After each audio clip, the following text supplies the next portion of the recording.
Hi, I've got a couple of parts to my question. The first one is, before coming tonight, I made sure that I read both your policies on education.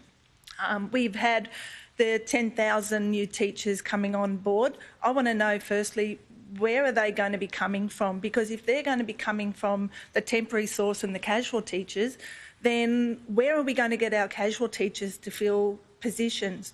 I've had a migraine for the last 2 days and I won't take a day off school because I've got a lot of high-need children who need a teacher in front of them. So we've got teachers who are coming to school sick, we've got teachers who are coming to school when they really should be at home. So what's going to be addressed? The second part is, I was reading a policy about, I think it was yours, new initiatives, new programs to help with the literacy and numeracy. We've had new initiatives, we've had new programs. I have a lot of children in my class with a lot of high needs, and those programs are only taking away our personal time, because I've been at school since 5:30, 6 o'clock at night doing these programs. I've also been at programs where I've had to take days off school to go and do these things, which is then impacting on my class. So is that going to be adding more stress to the teacher?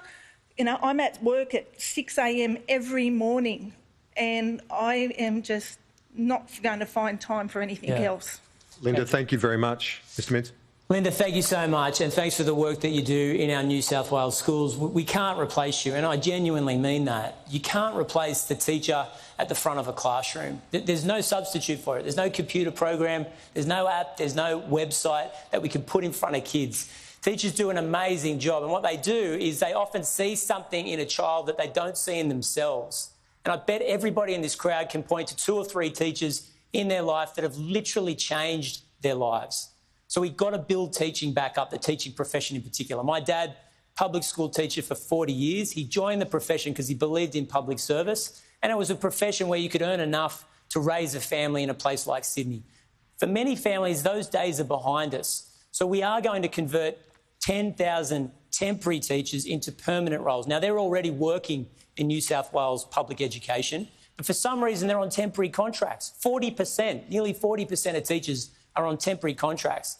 Now, for a young teacher who's on a temporary contract in New South Wales, it's almost impossible to get financing from the bank to get a loan to buy your first home. We want to tell them that we want them in our New South Wales schools, and there's big reasons why.